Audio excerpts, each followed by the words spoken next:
Hi, my name is Thomas Zippelli. I'm the owner of the Turnhouse restaurant in Columbia, Maryland.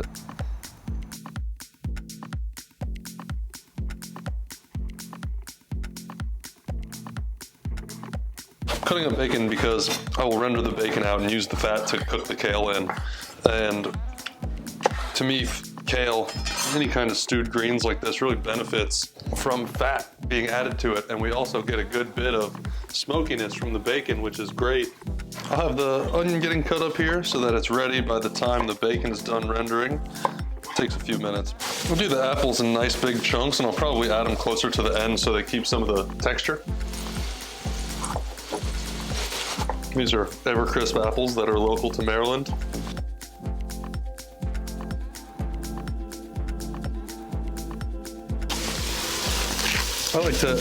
This is just black pepper, and I like to add black pepper and chili flakes while the bacon's cooking because a lot of these flavors are more transferable through fat. So it really picks up the flavor that you want it to with fat over just adding it to liquid.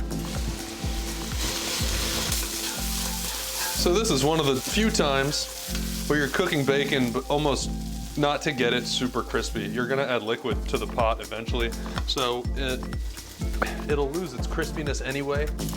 I'm gonna add the onions in and let it just keep cooking with the bacon for a little bit, and I'll let the bacon keep rendering, but start the process of the onions cooking. Season with a little bit of salt, and then I'll turn the heat down and just let that cook. So I like to clean kale a couple different ways. I usually like to grip the bottom, the exposed stem, and you just take your hand and pull it through and you end up with a clean stem like that. With certain applications I would use the stem, like if I knew I was going to be cooking it for a really long time, but they're very tough. So for this application we're just going to be really using the leaves. This brown stuff at the bottom of the pan is called a fond in French cooking. It's really delicious and we like to see that. You know, you could cut it. I'm just going to tear it in as I go here. And this kale has been washed already, so if yours hasn't been, make sure you do that. So now that I have all the kale in from that one bunch, you can see the pot's pretty full. So what I like to do for this recipe is add a little bit of beer. And this is a Hefeweizen, so it's pretty light beer. You probably need like half a can.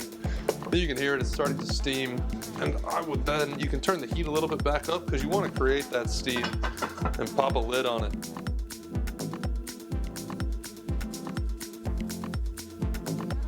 Anything that I really find myself adding a lot of fat to, like this, for instance, we added a lot of bacon and has bacon fat in it in the beginning. I love to balance it out with acidity. And to me, bacon, beer, I'm gonna add apples. So apple cider vinegar is a clear choice. And you can already see that's starting to steam pretty good, but just a couple of splashes. We could add more and adjust it later, but you don't want to add too much right up front because it's really hard to, balance it back in our favor. So I'm stirring it, and as I'm stirring it, I have a pretty hard spatula here, and I'm really trying to work the bottom of the pan and scrape up that stuff that was called fond that I was talking about earlier, and allowing the beer to deglaze the bottom of the pan and pick up all that flavor from when the bacon and onion was cooking together. And the kale's already starting to shrink, so that's a good sign. I'm gonna turn the heat back down and just let it kind of slowly cook, because this type of kale really benefits from cooking for a longer period of time, almost like a collard green, as opposed to, you'll see like the darker green lacinato kale. I guess it's also known as dinosaur kale. You see it, or Tuscan kale, I guess.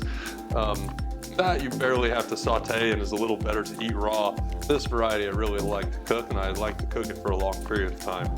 Not too crazy like you would a collard green, so it's like mush, but definitely cooked. I like to add a pretty good scoop of this really nice whole grain mustard. You can see that all the mustard seeds are together, but I think it looks really nice, but it tastes really good too. You don't need too much either.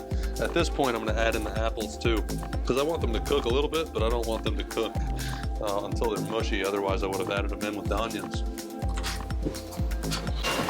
So I just gave it a taste, but I like a lot of pepper in it, so I'm gonna add some more.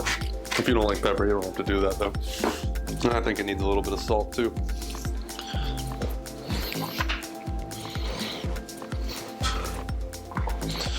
Yeah, but the acidity is really nice from the vinegar, and then you'll get some crunchy sweetness from these apples. Smokiness and fattiness from the bacon. It's really nice and balanced. So this dish is great. We use it as a side dish for things like pork and turkey and chicken. It would be a great side dish for Thanksgiving. And kale, this time of year, is in season. It's being grown by local Maryland farmers. I live in Howard County, and it's being grown by farmers around here, that's for sure. Apples are in season. It really is a great dish for this time of year. So go buy some kale.